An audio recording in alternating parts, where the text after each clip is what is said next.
Let's be honest, most people fail React interview not because they don't know React, but because they can't answer real-world scenario questions. You might also know hooks, component and JSW, JSX, but when the interviewer asks, your app suddenly becomes slow, what will you do? Your mind goes blank. And that's exactly why so many talented developers lose their job offers they actually deserve. If you are still preparing only theory questions, you are already behind. This video is here to fix you that before your next React interview does this damage. Hey everyone, welcome to Civion's AI School, where we don't just teach code, we teach how to think like a real-world developer. Here you will learn front-end React and interview preparations the way companies actually expect, not textbook nonsense. Every video is focused on practical scenarios, real-world interview questions, and industry-level thinking, so you can crack interview with confidence. If your goal is to build a skill that you get hired, not just by the certificate, but you are in the right place. This is where we are going to see it by the use of tutorials. So if you are preparing for front-end or the React interview in 2026, stop scrolling.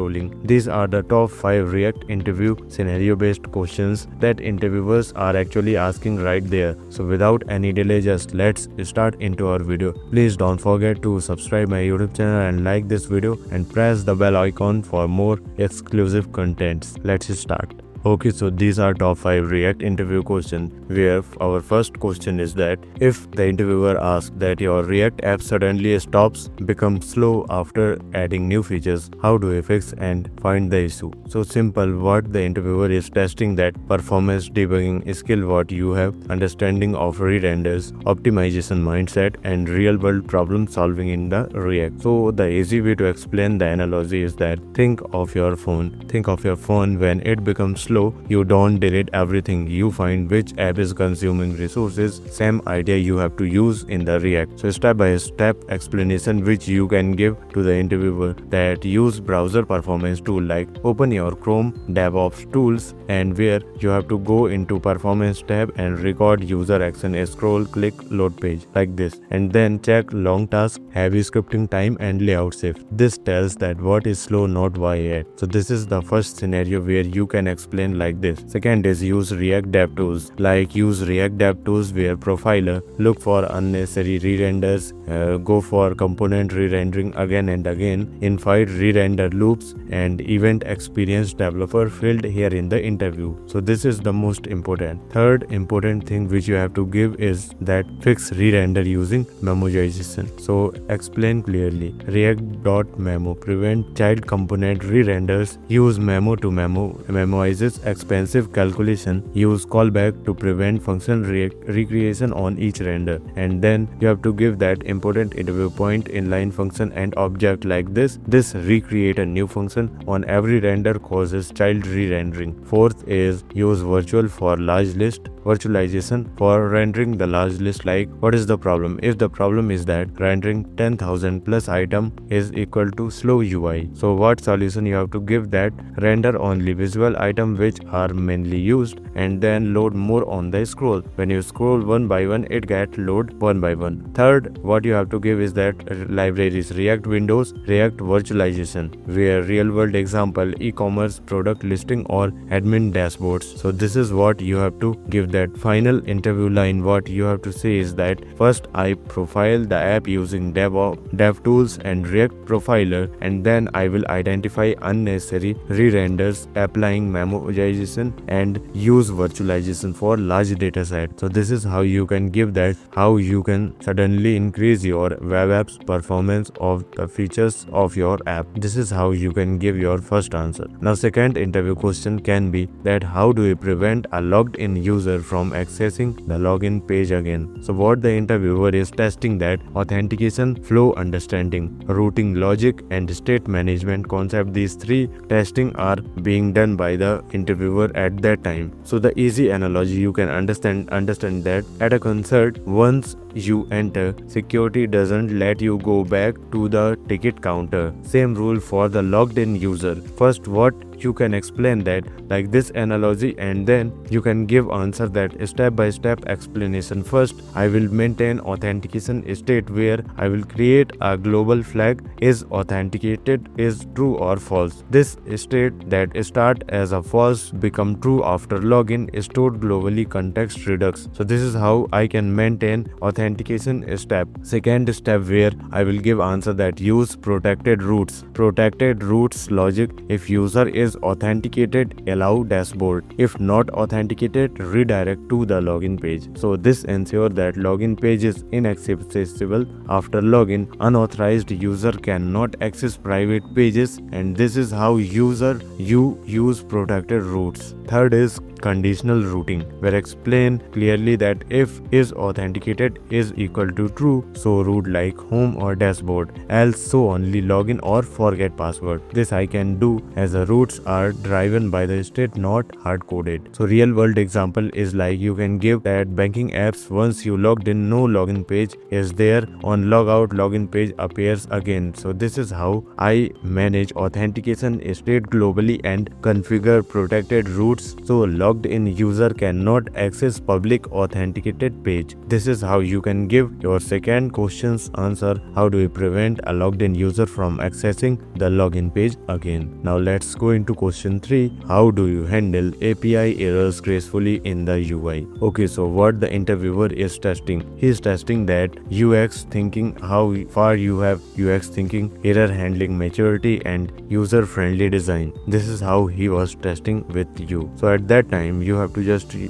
thought about the easy analogy, food delivery app where the restaurant is closed, app shouldn't crash, so polite message we are not serving right now. So this is a easy analogy, and based on this analogy you can easily give answer that is step by step I will follow these things. First, never show technical errors to the user. 500 internal error, these type of showing technical error is wrong. What you have to use in that time, you have to use something went wrong or please try again, like this statement is right and this is wrong. So first step is to give a correct error solution or the error pop-up. Second is use try catch or dot catch, where async or await is for try catch, and whereas promises dot catch is this prevent from app crashes. So this is what second step you can use. Third step answer you have to give is that maintain error state. What you have to do is that like const error set error use state null. If error exists, so fallback UI and disable broken component. This is the simple answer. Fourth, where show toast notification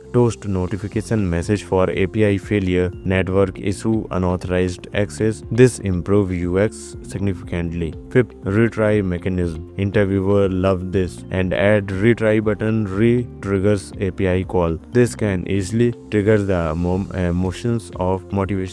the main mechanism of your interviewer. Sixth is used error boundaries. Catch UI rendering errors, prevent full app crash, so fallback screen like this. Seventh is what you have to do is that categorized error. First, categorize network error, server error, authentication error. Each category have a different message. So what I will give at the last that I use try catch, error state, toast notification, retry mechanism, and error boundaries to handle errors gracefully. This is a simple answer which you can give when the interviewer asks how do you handle API errors gracefully in the UI. I hope you understand it well, and if you like, please don't forget to subscribe my YouTube channel. So now let's begin with the question 4. A component is fetching the same data multiple times. How would you fix it? So what the interviewer is testing? He was testing that the data fetching optimization. How would you do? Caching knowledge, and third is state management.